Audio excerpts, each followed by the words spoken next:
د درسن ګران لیدونکو سلام. نړۍ کې حکومتونه رژیمونه بیلابیل رنګارنګ رژیمونه وجود لري. دیموکرات رژیمونه په انتخاباتو نتیجه کې رامنځته شوي، تاریخي شاهي رژیمونه، استبدادي رژیمونه، بیا وروسته حزبي دیکتاتوري په اضافه شوي حزبي رژیمونه چې یو حزب به حاکم و.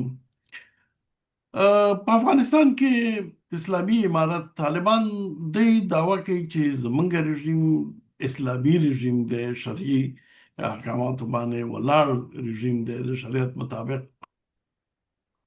نو دغه دعوا چې دا نو راځي وګورو چې اسلامي نظام یعنی څه. تاریخ ته که وګورو د خلفای راشده دور په هغې وخت کې بیعت اخیستل کېده د مسلمانانو نه او بیا به خلیفه ټاکل کېده. یو نوع انتخابي سیستم و، د هغې وخت زمان او شرایطو سره هغه انتخابي سیستم و. ځینې علما او د هغې جملې نه مودودي دا وایي چې د اوسني انتخابات هم چې دي دا هم د بیعت یوه بڼه ده. نو اسلامي نظام یا په اسلام کې د حکومت ټاکنه چې دا هغه د خلکو په خوښه باندې کېږي. خو دغه رژیم د ټوپک په زور راغلل او که یو معاملې په نتیجه کې راغلل، هغه بیل بحث راغلل او دلته بې د دې نه چې د چا نه بیعت واخلي، د خلکو نه بیعت واخلي، بل چا نه خو نه، د خلکو نه باید بیعت اخیستلي، دغه رژیم رامنځته شوی دی او وایي چې زه اسلامي رژیم یم. نو آیا دا رژیم مشروعیت لري که نه لري؟ هغه رژیم چې مشروعیت نه لري اسلامي رژیم ورته ویلی شو؟ داسې نور پوښتنې دي چې بیا به ورباندې بحث وکړو او په دغه بحث کې له نیکه مرغه موږ سره مېلمه چې دی هغه شیخ الحدیث ډاکټر صاحب عثمان طارق زموږ مېلمه دی. طارق صاحب د حج او اوقاف وزارت مرستیالو تیر حکومت کې او د هغه نه بغیر د افغانستان د علماو د څېړندویو ټولنې مرستیال دی. د دوی ویب سایټ اروۃ الوثقی ما ولیده، یوټیوب چینل په ډیرو مهمو او اساسي مسایلو کې دی تحقیق کړی، څېړنې کړي دي. هغه مسایل چې نن ورځ اړتیا ورته ده چې باید ورباندې بحث وشي، هغه مسایل چې حتی د هغې په اړه د معلوماتو نه درلودله یا د سوء تفاهم له امله زموږ ځوانانو کې د دین نه لرېوالی زیات شوی دی. ځکه هغه سوالونه چې دي اساسي سوالونه دي، زموږ د اوسني ژوند سره ارتباط لري او هغه ته ځواب دی نه لري. د نیکه مرغه دغه ټولنې په دغه مسایلو باندې ډېر ښه تحقیق کړی. په هر ترتیب راځو خپل بحث ته. ډاکټر صاحب ستړي مه شئ، په خیر راغلی. ډیر خیر اوسئ، سلامت اوسئ او ډیره مننه چې موږ ته موقع راکړه. تاسو لیدونکو ته السلام علیکم ورحمت الله وبرکاته. وعلیکم السلام. مننه تاسو نه چې زموږ بلنه ومنله او تشریف هم راوړو. سلامت اوسئ. مخکې لکه څنګه چې ما د رژیمونو په اړه خصوصا د اسلامي امارت چې وایي اسلامي امارت دی، نو په خپله دغه نوم دی وایي چې اسلامي امارت دی، لیکن تاریخ د اسلام ته که وګورو او د حکومتونو تاریخ ته وګورو، د مشروعیت مسله چې دا هغه ډېره زیاته مهمه ده. دغه مشروعیت منبع څه ده؟ دوی راغلل د ټوپک په زور راغلل او که امریکا سره معامله وکړه خو راغلل. د هغه نه وروسته نه انتخابات وشول، نه مثلا پخوا بیعت اخیستل کېده د خلکو نه چې هغه هم د انتخاباتو یو ډوله ده، یوه بڼه ده. نو تاسو څه ګڼئ دغه مشروعیت د دې رژیم منبع څه ده؟ مشروعیت لري نه لري؟ چا نه بیعت اخیستل شوی نه دی؟ تاسو څنګه ارزوئ دا مسله؟ الحمد لله رب العالمين والصلاة والسلام على محمد وعلى آله وصحبه أجمعين وبعد. أعوذ بالله من الشيطان الرجيم. بسم الله الرحمن الرحيم. تاسو محترم ځواک صاحب ډیره مهمه پوښتنه مطرح کړه او که موږ د دغه پوښتنې ځواب سم ولرو نو او هغه ته ټول افغانان په شمول د دغه بالفعل ادارې مسؤلین غور او دقت وکړي نو د افغانستان مسله خو طبیعي ده حل کیږي. حتی موږ به کومک سو چې د ډیرو نورو هیوادونو مسایل هم په همدغه شکل حل شي. دغه معمول په اسلام کې موږ مصدر او اساس لرو چې هغه قرآن عظیم شان او حدیث دی، یعنی کتاب الله او سنت د رسول الله صلی الله علیه وسلم. هر مسلمان، هر انسان چې کله عمل کوي، موږ دغه عمل په دغه مصدر او اساس کې څېړو. که د دغه مصدر او اساس سره او دغه له اصولو سره برابر و، هغه شرعي عمل ده، او که نه و غیر شرعي. درست. همدارز حکومت، هر هغه حکومت چې په هغو اصولو ولاړ وي چې قرآن عظیم شان موږ ته ښودلي دي او احادیثو هغه توضیح کړي دي، او بیا خپل پیغمبر علیه السلام په 10 کاله د مدینې په ژوند کې، یعنی د مدینې په حکومت او دولت کې، او بیا وروسته له هغه راشده خلفاو عملي کړي دي، نو دغه اصولو باندې ولاړ هر حرکت، هر حکومت سم ده، په غیر دغه کې د سوال لاندې. درست. اوس د دې په خاطر چې موږ پوه شو چې دغه حکومت د کندهار د ادارې، د بالفعل ادارې، دا د دغه اساسات او مصادرو سره جوړ ده که نه ده. موږ باید پوه شو چې په دغه دوه مصدرو کې، قرآن عظیم شان او حدیثو کې، اصول د حکومتوالۍ څه شي دي. درست. د دې لپاره چې دا توضیح کو، باید لږ څه موږ لاړ شو د انسان د خلقت په رابطه. د انسان خلقت چې الله تعالی په قرآن عظیم شان کې په خبر کوي، هغه وایي چې الله تعالی ملائکو ته وویلې چې زه په مځکه کې یو خلیفه غواړم جوړ کړم، پیدا کړم. نو بناً د آدم علیه السلام پیدا کېدل او جوړېدل د مځکې د خلافت لپاره. درست. دغه خلافت آدم علیه السلام او دغه ټولو اولادې ته ورکول شوی دی، یعنی بني آدم ته. یعنی معنا دا چې هر انسان چې د آدم علیه السلام اولاده ده، دی د خلافت حق لري. او دا په بل آیت شریف کې د سوره د احزابو په 22 آیت شریف کې دا داسې راځي چې موږ دا امانت، یعنی خلافت د ځمکې وړاندې که آسمانونو، مځکې او غرونو ته، هغوی ونه منله، او هغوی د دې بار د اخیستلو نه شاتګ وکړ او ترې وډار شول. خو انسان دا ومانه چې دغه بار انسان ځان سره اوچت کړي. دلته اوس اصلي خبر دا ده چې لوی امانت چې انسان ته د مځکې په سر سپارل شوی، هغه د مځکې خلافت. دغه خلافت بیا ویل سوي دي چې موږ له خپل منځه وټاکو. دوه طریقې په قرآن عظیم شان او په احادیثو کې راغلي دي. یوه طریقه دا ده چې الله تعالی موږ ته خلیفه ټاکلی، او یوه طریقه دا ده چې انسانانو رایه ورکړې ده او خلیفه یې ټاکلی. درست.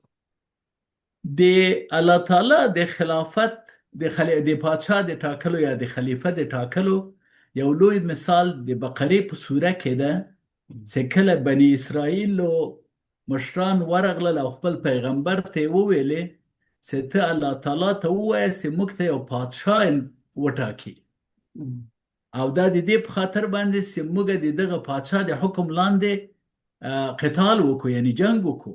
په دې چې موږ باندې ظلم سوی او موږ له خپلو کورونو نه ویستل سوي یو. یعنی معنا داسې تر څو پورې چې حاکم د حکومت موجود نه وي جهاد نشته، قتال نشته. دلته یو ډېر لوی مفهوم کې پروت ده. دا خو ډېر بالکل بالکل. او الله تعالی دوی ته طالوت علیه السلام پادشاه وټاکه. یعنی ډلې جهاد اعلانوي نشي. نه ډله افراد جهاد او ډلې اعلانوي جهاد سي، نشي اعلانوي. نه فرد اعلانوي سي، نه عالم اعلانوي سي، نه جاهل اعلانوي سي، نه عامي. هیڅوک یې نسي اعلانوي. جهاد فقط د مملکت یا د دولت د اول سړي وظیفه او وجیبه ده. دا د که روسانو هغه نه موجود نه نیولې وي موږ نسو کولی. روسانو نه نیولې تر اوسه پورې چې کوم جهادونه اعلان شوي دي نو دا خو یو هم دولتونه نه دي اعلان نه کړي. ټول به په یو باسکټ کې نه اچوو. هلته بیا څه تفاوتونه شته دي. که بیا م غوښتل هغه به زه توضیح کړم، خو اوس به په خپله موضوع باندې ونښلو. نو بناً د خلافت موضوع دلته یوه مسله ده. یو خو الله تعالی خلیفه ټاکي یا پادشاه، او بل سمای خلک مثال تاسو ته وړاندې کړم. یو دا ده چې خپله ولس یې ټاکي، یعنی خلک ټاکي. دا کار په پخوا کې سوی ده، په دواړو طریقو سوی. هم الله تعالی چې موږ یې مثال لرو، هم خپله خلک جګ سوي دي ځان ته پادشاه ټاکلی ده. اوس راغللو د آخري نبی یا ختم النبیین مسئلې ته. د ختم النبیین په مسله کې خو نور پیغمبر نه راځي، نور وحی هم نه راځي. له الله تعالی سره مستقیم تماس د بشر د وحی له طریقه نشته. نو دلته به څه کیږي؟ دلته پیغمبر علیه السلام یو حدیث شریف ده، هغه وایي چې زه په دې فکر کوم چې ابوبکر رضی الله عنه راوغواړم او هغه ولیعهد مقرر کړم. خو وروسته مې ځان سره چورت وواهه چې که زه دی فکر مې وکړ که زه دی ولیعهد مقرر کړم، شاید دی هغه ورځې دي چې دی د مرض د موت کې دی، یعنی نور وفات کیږي، رحلت کوي. نو وی ویلې چې شاید دغه انتخاب د ما الله تعالی ونه مني او مؤمنان رد کی، او یا مؤمنان ونه مني الله تعالی رد کی. دلته اوس دا حدیث موږ ته یو قوي اصل راوړاندې کوي. هغه معنا داسې د رد حق یا د تایید حق، د تعین او د رد حق یا د الله تعالی سره ده او یا د ولس سره ده. نو کله چې پیغمبر وفات کیږي له هغه وروسته خو نوره دغه پوښتنه موږ نسو کولی چې الله تعالی موږ ته یو پادشاه وټاکه. نو دا به بیا څوک ټاکي؟ دا به ولس ټاکي، خلک به یې ټاکي. چې دا کار په خلفای راشدینو کې سوی ده.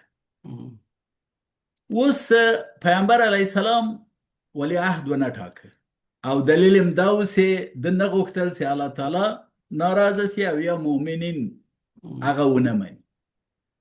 پرېښود مؤمنانو ته. مؤمنانو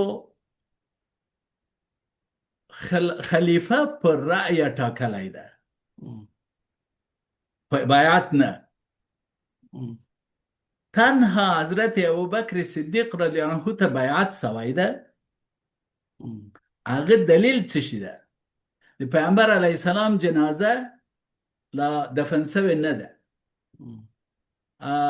خبر راځي حضرت ابوبکر صدیق او حضرت عمر رضی الله عنه د صحابه ته د مهاجرینو ته چې انصار ټول سوي په بني ثقیفه کې هلته غواړي چې خلیفه امیر وټاکي، خلیفه وټاکي. دوی د پیغمبر علیه السلام جنازه پرېږدي. 3 کسان، ابوبکر صدیق رضی الله عنه، حضرت عمر رضی الله عنه او ابو عبیده ابن جراح رضی الله عنه، دوی ورځي بني ثقیفې ته. بني ثقیفې ته چې ورځي هلته انصار دوی ته وایي چې یو خلیفه یا امیر به د تاسو وي، یو به د موږ وي. دې کې خو حدیث شریف راغلی چې پیغمبر علیه السلام وایي چې کوم ځای کې یو خلیفه و، دوم را پیدا سو، دغه سر ووهل. یعنی د دوه خلیفګانو ځای نسته په یو ملک کې، باید یو وي. نو حضرت عمر رضی الله عنه او حضرت ابوبکر صدیق رضی الله عنه خبرې شروع کړې، هغه ورته ویلې چې زه فکر کوم که چیرې خلیفه د موږ نه وي او معاون د خلیفه یا وزیر د تاسو نه وي، دا به ډیر ښه وي. دا اوس به اصطلاح مشوره ده، په مباحثه کې سره کوي. بالاخره په دې نتیجه ورسېدل چې دغه مجلس ابوبکر صدیق رضی الله عنه ته د خلیفه په حیث بیعت وکړ. له دغه جنجال د دو خلیفو د ټاکلو نه، له دغه فتنې نه امت خلاص شو. صرف دغه ځای کې بیعت شوی. حضرت عمر رضی الله عنه حدیث ده، په هغه کې نقل شوی په صحیح البخاري کې، هغه وایي چې که چیرې د غټې فتنې د مخنیوي قضیه نه وای، نو موږ حضرت ابوبکر صدیق رضی الله عنه په بیعت نه ټاک او له دې نه وروسته هیڅوک چاته بې له رأیه نه بیعت نشي کولی. یعنی هر څوک چې یو چاته بیعت کوي، نه بیعت ورکوونکی او نه بیعت کیدونکی د منلو وړ ده، بیعت اخیستونکی. درست. پس له دې به مشوره د مسلمانانو اخیستل کیږي. د مغه لپاره وایي چې خلافت نسته مګر په مشوره د مسلمینو، هلته خاص ګروپ هم نه کوي. نو مشوره څه شي ده؟ مشوره په عربي کې رأی معنا ورکوي. دا رأی هم عربي کلمه ده. دا مشوره سره راغلی ده، د دې په خاطر راغلی چې مشوره یو اصل د حکومت ولی ده په اسلام کې، او دا څو عملیاتي اړخونه لري. یو عملیاتي اړخ په انتخاب د خلیفه کې ده چې هغه رأی اخیستل دي د خلیفه لپاره. درست. دلته حضرت عمر رضی الله عنه هم په رأی د مسلمانانو انتخاب شوی ده. دغه میکانیزم بیا کېدای شي کوم وخت تشریح کړو، خو زه به راسم د حضرت عثمان رضی الله عنه میکانیزم چې دا سیټ شوی ده. یعنی حضرت عمر رضی الله عنه ټولو مسلمانانو او صحابو ته ویلي چې پس د دې به ټاکنه د خلیفه په دغه میتود کېږي. صحیح. دا میتود څنګه و؟ د یو کار وکړ چې شپږ کسه د عشرې مبشره، د عشرې مبشره چې هغو ته د جنت زیری په دنیا ورکول شوی و، دا شپږ کسه حضرت عمر رضی الله عنه کاندید کړل چې تاسو لاړ شئ خپل منځ کې آخري کاندید معلوم کړئ. یعنی دا یې وټاکل چې تاسو لاړ شئ خپل منځ کې کاندید پیدا معلوم کړئ. خپل زوی ورسره ولیږه، وایي دا به ابزرور وي. اوس موږ او تاسو په انتخاباتو کې ابزروران لرو که نه؟ دی حق د رایې نه لري. هغوی چې کېنستل، شپږ کسانو کې درې کسانو حضرت عثمان رضی الله عنه ته رایه ورکړه، درې حضرت علي رضی الله عنه ته رایه ورکړه. یعنی په دې شپږو کسانو له منځه دوه کاندید راووتل. دغه دوه کاندیدانو ته چې کله راووتل، دیو ته عبدالرحمن ابن عوف رضی الله عنه هم په همدغو شپږو کسانو کې و. هغه ورته وویلې چې زه هیڅ دلچسپي له دې خلافت سره نه لرم، یعنی نه غواړم، هغه تجار و، زه نه غواړم چې خلیفه سم، زه ځم د تاسو لپاره د خلکو نه رایې راټولوم. دی لاړه کور په کور، فرد په فرد، ښځه په نر، په ټولو وګرځېده. حتی هغو پیغلو ته ورغی چې هغوی د خپلو کورو په منځ کې په اعتکاف خانه کې ناسته وي. هغه ته په عربو یو عادت درلوده چې بعضې پیغلې به په داخل د کور کې ځان ته لکه د اعتکاف غوندې داسې یو هغه جوړوله، یوه کوټه، په هغه کې به کېناستې. دی وایي زه ورغلم، د هغو رایه مې واخیستله د دغو دو کسانو په حق. په آخر کې شپه ورځ حدیث روایت کوي چې شپه ورځ په کورو باندې و، خلکو نه یې رایه راټول. یعنی دا د کمیسیون د انتخاباتو. بالکل. یو وخت خو داسې وي چې یو کس یو تشکیل وي، یو انستیتوت وي، یو بنسټ وي. بالکل بالکل. شرایط، زمان او دمغه لپاره ابراهیم علیه السلام ته امت ویل سوی ده. یو کس ته قرآن عظیم الشان هغه ته د امت خطاب کوي. درست. نو بناً دا سړی لاړ رای راټولې کړلې د سهار د مانځه نه وروسته چې ټول خلک راغلي وو جومات ته ښځې او نر دی د مانځه نه وروسته جګ سو وایي زه به تاسو ته دا د رایو نتایج اعلان کړم هغه کې اعلان وکړ چې اکثریتو رای عثمان رضی الله عنه ته ورکړې ده اکثریتو رای عثمان رضی الله عنه ته ورکړې ده الته هغه کلمه چې د ذکر کړې ده هغه داسې ویلي چې اکثریت له عثمان نه تیریږي یعنی ډېر خلک چې ما رای واخیستله هغه د عثمان نه تیریږي ده ته ترجیح ورکوي یعنی معنا دا چې حضرت علي رضی الله عنه دوم هغه کې راغی یعنی د اسلامي نظام عمده مشخصه دا ده چې د رایو په نتیجه کې د اکثریت د رایو په نتیجه کې رامنځته شوی. اوس د اوسنی وضعیت چې دی تاسو جالب د کندهار حاکمیت خو په ترتیب اسلامي امارت ځان ته وایي د چا نه رای اخیستې د چا نه بیعت اخیستی په زور مسلط دی دا څه رقم تعبیروئ تاسو دا یو کتاب په 15مه پیړۍ کې لیکل شوی ده په نوم دی الاحکام السلطانیه دا کتاب یو شافعي قاضي لیکلی په نوم دی حسن ماوردی یا ابوالحسن ماوردی دا سړی د عباسیانو د آخري پادشاهانو یا د منځ پادشاهانو قاضي و عباسیانو عوامیانو خو غیر مشروع حکومتونه و د هغوی یو حاکمیت هم شرعي نه و غیر د عمر ابن عبدالعزیز رضی الله عنه چې هغه بیا په خپله یوه ډېره خاصه قصه لري د خلکو ریښې له ولس نه وشکېدلې هر ځای هر کلي هر ښار کې به خلک راټولېدل د حکومت په ضد باندې به قیام کوو سلطنتونه وکړم د ظلم حکومتونه و د استبداد حکومتونه لکه همدا اداره د قندهار دلته دوی راجګ شول دوی خلکو ته هغه د قاضي ماوردي ته وویلې چې موږ خو له ولس سره رابطې نه لرو ولس نه مشروعیت موږ څنګه واخلو موږ څه رقم ادعا وکړو چې موږ مشروع یو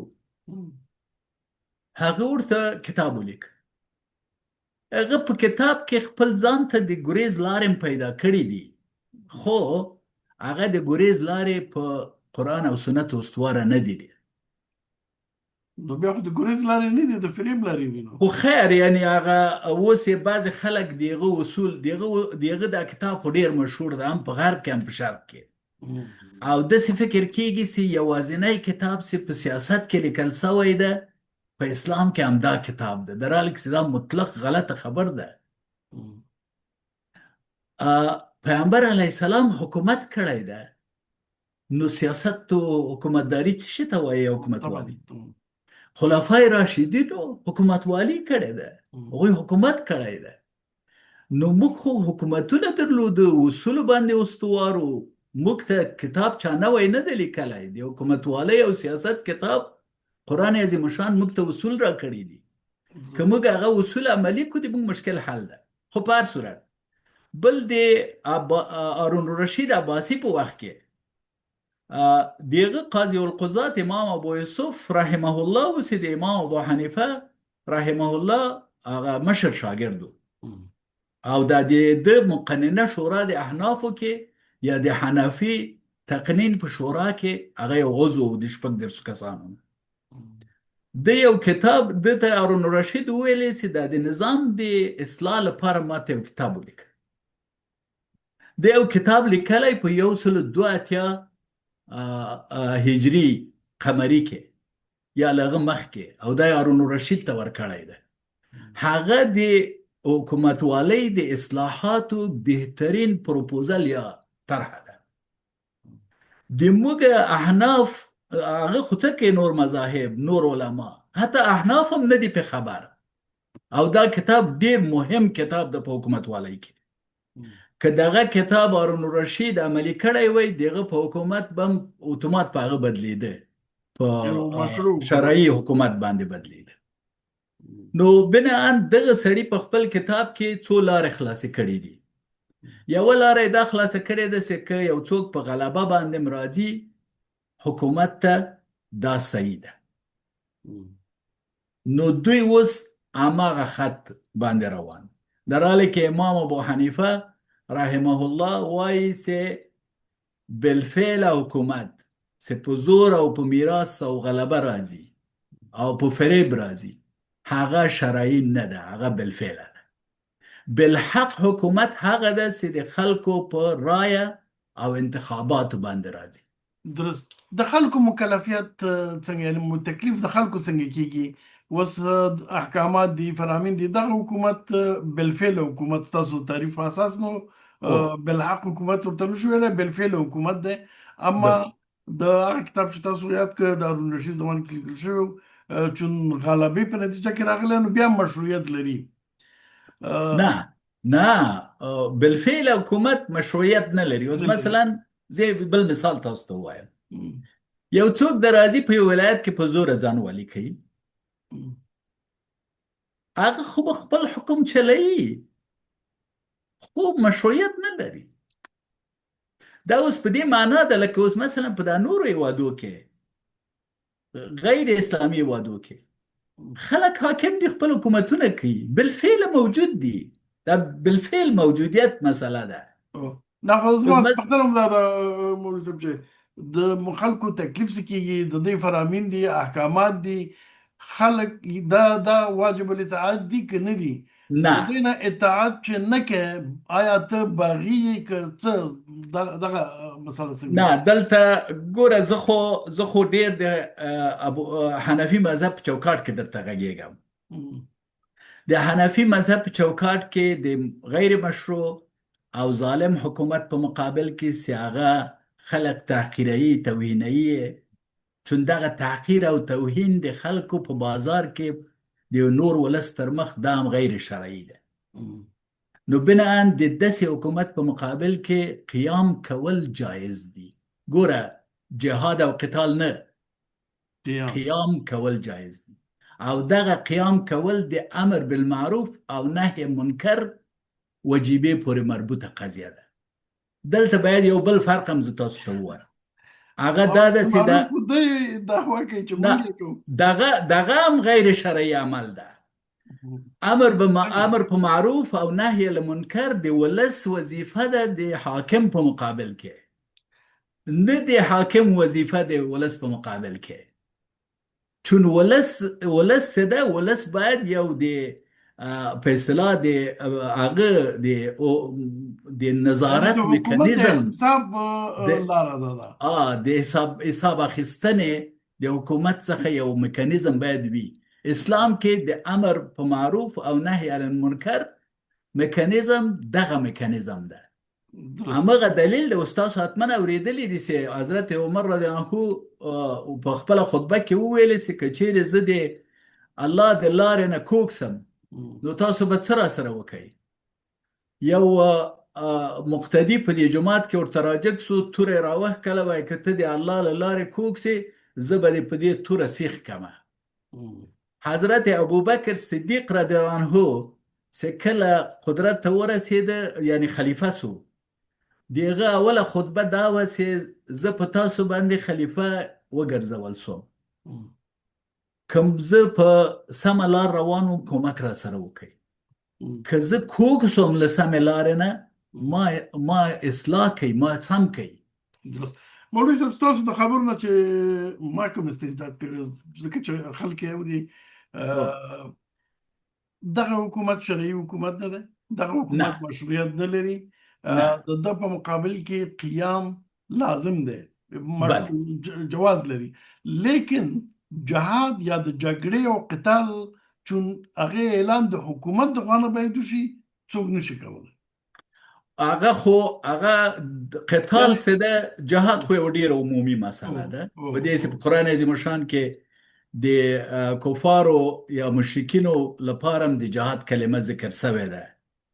هغه په قرآن عظیم الشان کې مختلف آیتونو کې داسې راځي چې که چیرې د تاسو مور او پلار، تاسو وایي د مور او پلار خدمت وکړئ، د هغو احترام وکړئ، د هغو په اصطلاح پالنه وکړئ.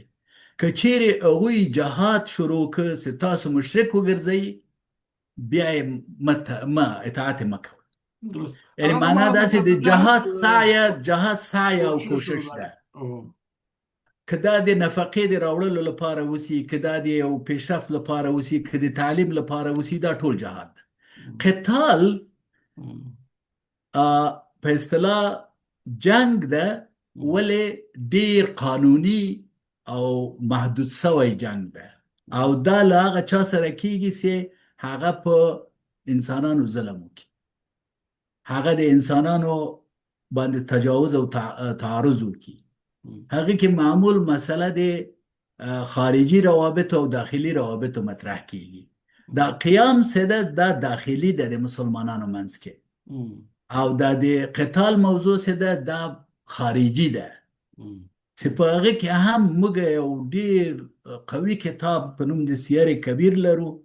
امام محمد ابن حسن شیبانی دا د احنافو د ظاهر و روایه اصلي کتابونه ده.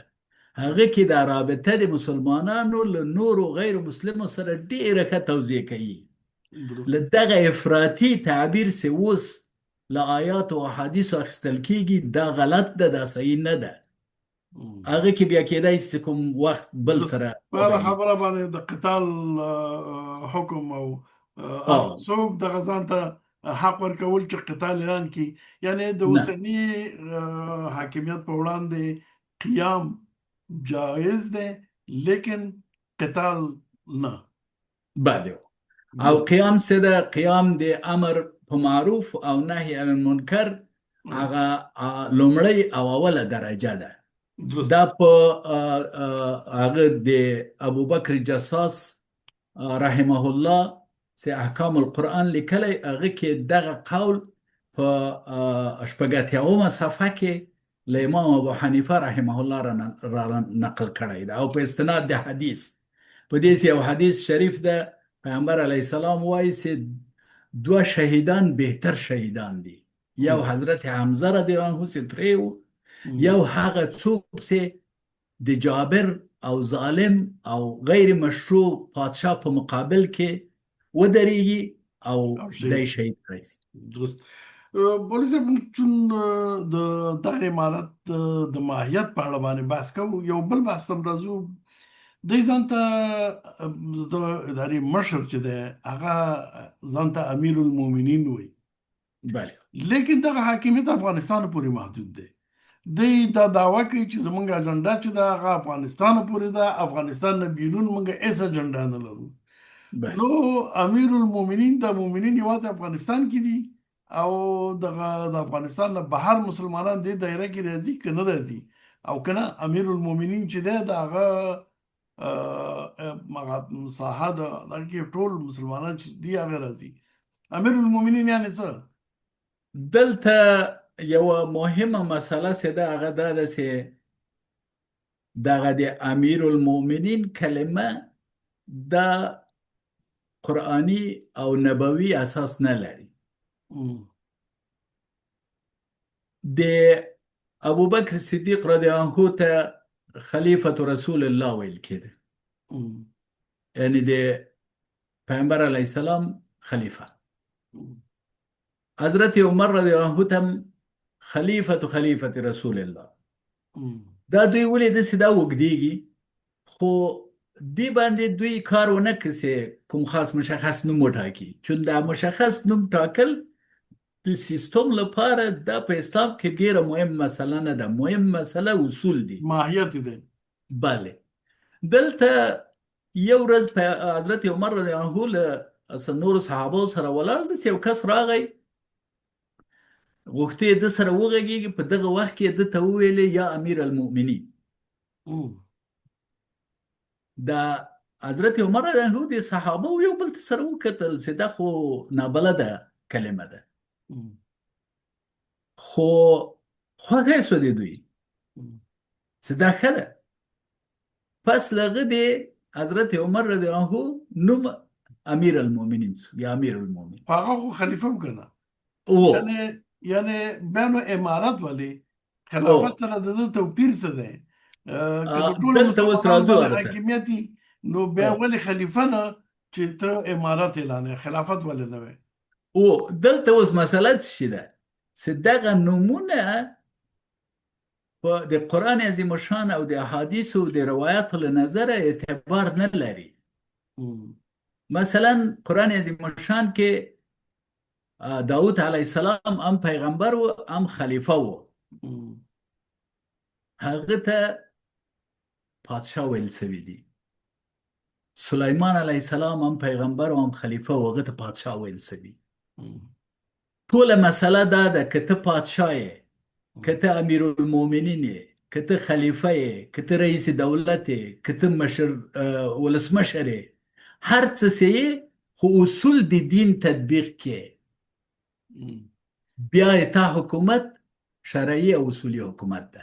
نو که دلته چیرې خو دا تطبیق نه کې، هر نوم چې په کېږدي نوم غلط ده. نو په دې چې نوم له اصل سره مصداق بیا نه پیدا. درست ما هم دغه پوښتنه کوله چې نو دلته خو چون نه رایه اخیستل شوې ده، دغه نظام مشروعیت کوم منبع نه بله. لري، بس راغلی دی او غلبې په اساس حاکم شوی دی. نو فلهذا دا که ځان ته امیر المؤمنین وي یا خلیفة المسلمین وي یا پاچا وي او یا که هر څه وي، دا شرعي اساس نه لري. بله، و دا شرعي اساس نه لري، بلکې دوی په دغه القاب او نومونو باندې غواړي ځان ډیر مهم کې او ځان ډیر شرعي کې. اوس یو بله مسله، تاسو کله اورېدلی دي چې چا ویلی وي چې شیخ القرآن والحدیث مولوی عمر رضی الله عنه حفظه الله ورعاه؟ دا کله تاسو اورېدلی؟ نه.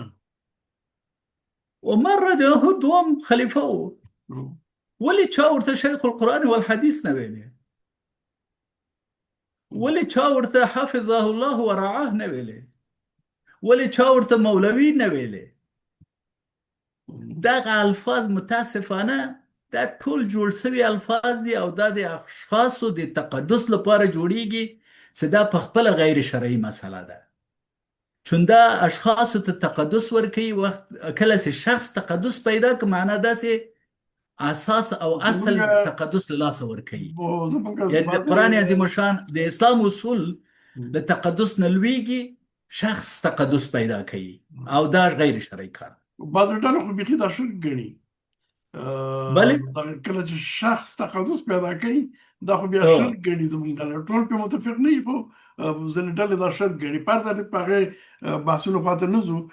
نو یو بله پوښتنه چې اوس دلته مطرح کېږي، تاسو په نورو مرکو کې په خبرو کې دغه د جنکو د ښوونځیو د تعلیم د تګ مسله یا د دوی د علم د زده کړې مسله واضح ویلي چې هیڅ کوم حکم نشته قرآن کې چې هغه حرام وبلل شي.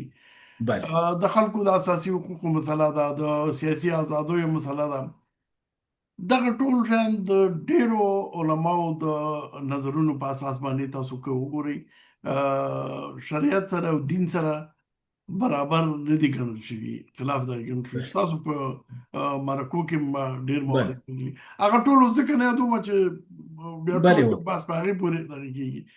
زما پوښتنه دا ده چې دغه امارت دغه مشران چې دي، دغه خو هر یو ځان سره دغه د عالم او مولوي او شیخ الحدیث او شیخ القرآن القاب لري. دوی متاسفانه او دوی آیا پوهیږي نه چې دغه اعمال د دین او د احکاماتو خلاف دي؟ چې دا خو منلو وړ نه ده چې نه پوهیږي، نو بیا ولې مرتکب کیږي؟ دغسې یو شی چې واضح د دیني احکاماتو خلاف دی، هغه څوک چې ځان ته دیني عالم وایي، ما غوندې یو ګناهګار سړی خو د ناپوهۍ نه هم کیدای شي ډېر داسې نه وکړي چې لیکن یو څوک چې دیني عالم وایي ځان ته او بیا څوک دغه دعوا هم کوي چې هغه شرعي نظام حاکم دی، وایي چې د خدای حکم زه تطبیقوم، هغه ولې دا کوي؟ دغې ولې ځواب شته؟ یو حدیث شریف د تاسو د دغه پوښتنې ځواب هغه وایي او صحیح حدیث ده. پیغمبر علیه السلام وایي چې یو وخت به علم لوړیږي، یعنی اوچتیږي، نه به وي. بیا وایي چې علم به د علماو په تلو سره اوچتېږي، یعنې داسې نه ده چې څوک به راځي قرآن شریف به اخلي یا کتاب د احادیثو یا د ساینسي تحقیقاتو هغه به وړي ورکوي به یې، داسې نه ده. بلکې علما به وفات کیږي یا به وژل کیږي، له منځه به ځي، د هغه په خاطر باندې به علم ورسره ځي. وایي بیا به څه کیږي؟ بیا به وایي جهال رؤسا د ولس او د خلکو وي، یعنې جاهلان به رئیسان کیږي. او وایي دوی نه چې کله فتوا وغوښتل سي، دوی به په جهل فتوا ورکوي، او په دغه فتوا سره دوی خو ګمراه دي، خو نور خلک به هم ګمراه کوي. له دې حدیث نه قوي جواب د تاسو د ولې لپاره زه نه وینم. خو دلته تاسو څو نقطو ته باید جواب ورکم. هغه داسې تاسو ویلي چې دوی ځان شیخ القرآن والحدیث ګڼي، دوی ځان عالم ګڼي. دا خو اوس مشکل دا ده که نه چې که مریض ووایي چې زه ډاکټر یم، نو له هغه سره خو نه کېږي، د هغه تداوي ذاتي الله ته وسپارئ. او که مریض ووایي چې زه مریض یم، بیا تداوی اسانه ده. دا د دوی تداوی چې نه کېږي مشکل ده، هغه دا ده چې دوی په جهل کې ځان عالم ګڼي، او څوک چې جاهل وي ځان عالم وګڼي، د هغه د اصلاح لاره نوره نشته. الله تعالی ډېره مهمه خبره ته اشاره وکړه. اجازه راکړئ نو چې دا پوښتنه وکړم چې دغه جهل فردي جهل دی او یا که اوس ګورئ دوی د حقانیه مدارسو فارغین دي، دوی د ځینو نور مدارسو چې پاکستان کې ستر مدارس ګڼل کېږي د هغې فارغین دي، نو دغه جهل فردي جهل دی د افرادو دی او که نه بیا نو د دیوبند نه نیولې نور ټول هغه مدارسو پورې چې دوی فارغین دي دغه جهل تولیدوي؟ دا څه خبره ده؟ دلته یوه مسله ده چې ما مخکې وویلې چې یوه موضوع چې دینی علم، حقیقي علم او واقعي علم د قرآن او حدیث دا ډېر له موږ ترې فاصله اخیستې، موږ ترې لرې سوي. هغه په دې معنا چې دغه اشخاص راغلي دي، دوی مطرح سوي دي، د دغه اشخاصو تعبیر مو اوس موږ تعقیبوو او هغه عملي کوو. په قرآن عظیم الشان کې موږ ته یو حکم دا ده چې کله تاسو ترمنځ په یو موضوع کې منازعه راغله، اختلاف راغی، نو تاسو رجوع وکئ الله او رسول ته، یعنې معنا داسې قرآن او سنت ته رجوع وکئ. موږ په مسایلو کې دا کار نه کوو، موږ ځو یوه فتوا ته رجوع کوو، د یو کتاب حاشیې ته رجوع کوو. در حالی که دغه د کتاب حاشیه خو نه قرآن نه سنت. موږ باید د قرآن عظیم شان د دستور په اساس لاړ شو، قرآن عظیم شان او حدیثو کې خپل جواب ولټوو. دعوه کوي دا خو یعنې مکمل دغه جمع فرد نه، دغه مؤسسات یا دغه مدرسې چې دوی ته فارغ شوي دي، دوی قرآن او حدیث پرېښی دی، فروعاتو کې هغه فروعات د علم په توګه وړاندې کوي. دلته مشکل دا چې قرآن او حدیث کله دوی راونیول، دوی نه افراطیان جوړ شول. په دې چې قرآن او حدیث تعبیر او تفسیر ځان ته روش لري، هغه اصول لري. دوی مثلا ځي هلته را اخلي چې ولن ترضى عنك اليهود ولا النصارى. دا اوس د قرآن عظیم الشان له نورو آیتونو سره چې د اهل کتابو او یهودو نصاراو په هکله راغلي دا نه پرتله کوي. دا له احادیثو سره چې پیغمبر علیه السلام د درع چې و یعنې سپرې، دا له یوه یهودي سره ګراو، دغه حدیث ته مراجعه نه کوي، دې ته مراجعه نه کوي چې پیغمبر علیه السلام یو یهود نه ډېر په عذاب و، یوه ورځ د اذیت ده ته ورنه کول سو، دی ورغی د هغه پوښتنې ته یا له دې نه پوښتنه نه کوي چې په مدینه منوره کې د مسلمانانو معامله ټوله د یهودانو سره وه، چون هلته یو لوی برخه یهودان اوسېدل. دا ټول شاته واچوي، فقط همدغه یو آیت راخیستی په دې باندې ټول دنیا ته کافر وایي. دا اوس کله دوی قرآن او حدیث ته مراجعه وکړي بیا داسې افراد ته ځي. د دې دلیل څه دی؟ نو بناً سیاسي دلته دلیل زه دی. اوس راځم. هغه سیده د دوی د مدرسو درسونه اول باید زه لږ توضیح کړم، چون زه هم له یوې مدرسې فارغ یم. په مدرسه کې معمول او 8 کاله خلک صرف نحو وو. د ما یو ملګری مولوي د هغه راته قصه کوله، وایي ما 3 کاله د سدې په قبرونو کې تیر کړي دي، ما هغه منطق مې حفظاوه. اوس منطق خو نه د پیغمبر علیه السلام کې په وخت کې علم و او نه اوس علم ده. د 3 کاله وخت په ضایع کړی. ما ورته ویل خو د دغه په ځای باندې قرآن شریف حفظ کړی و. دلته مشکل دا ده چې د موږ ملایان چې هر څه ځان ته وایي، که شیخ القرآن وایي که شیخ الحدیث وایي، دوی د مانځه او عباداتو له فقه نه بیا په عباداتو کې د مانځه او د روزې له فقه نه اخوا نه دي تللي.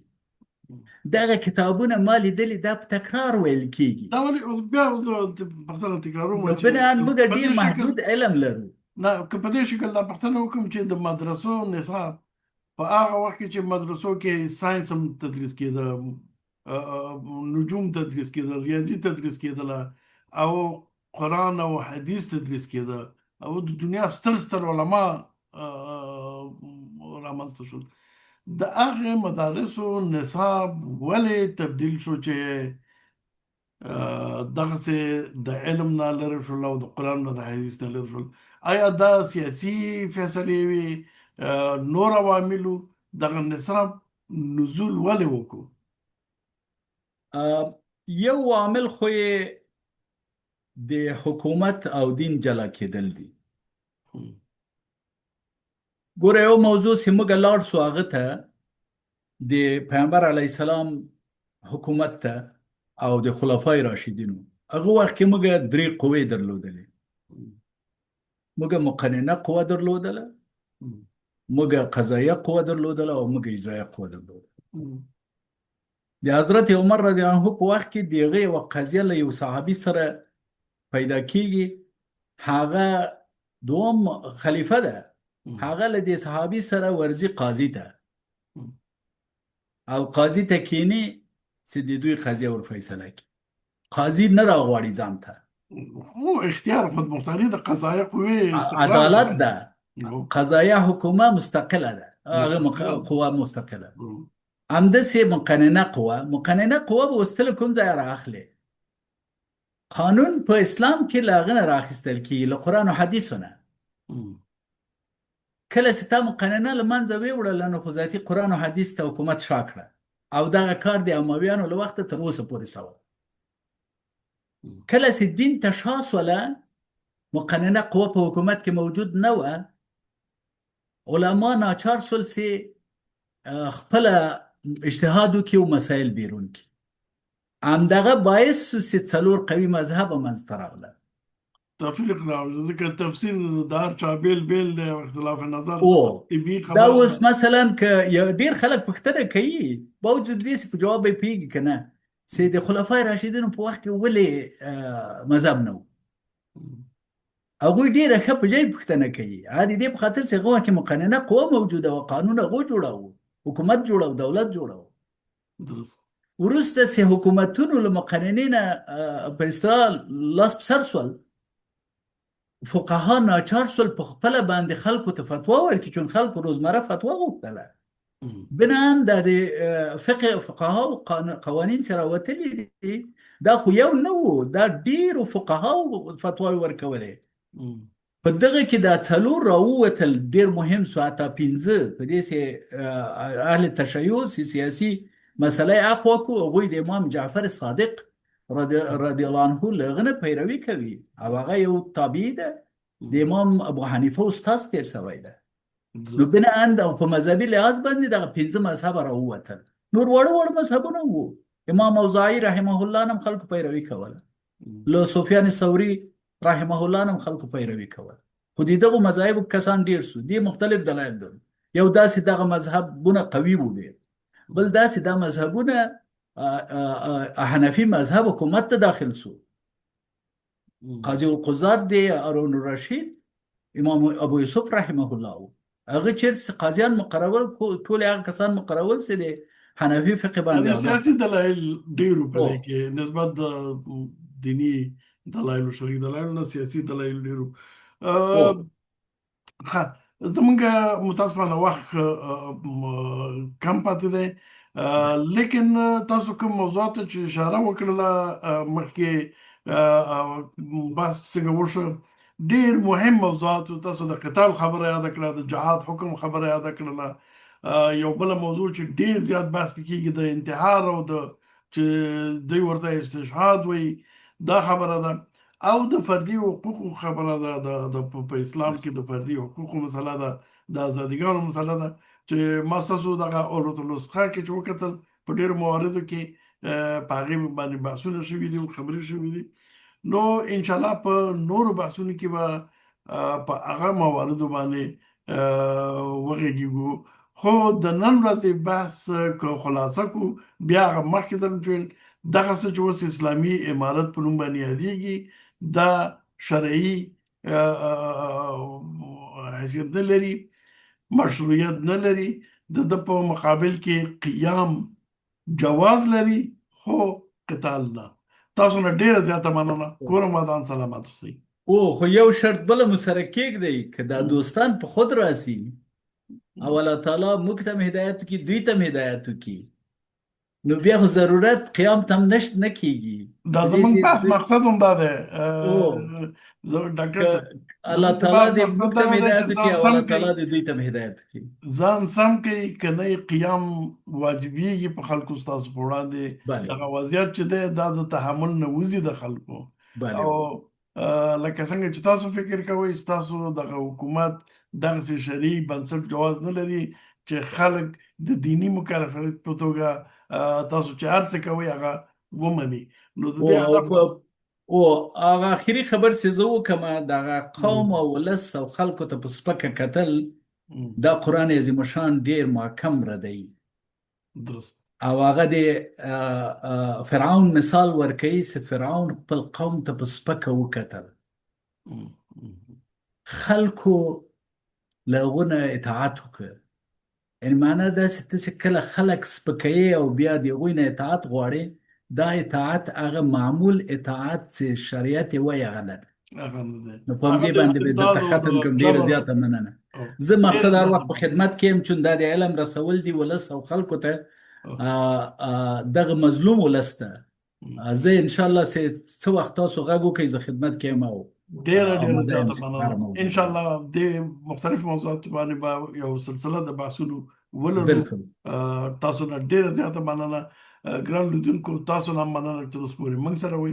راتلونکي بحث پورې په خدای سپارم. الله مو مل شه. السلام علیکم.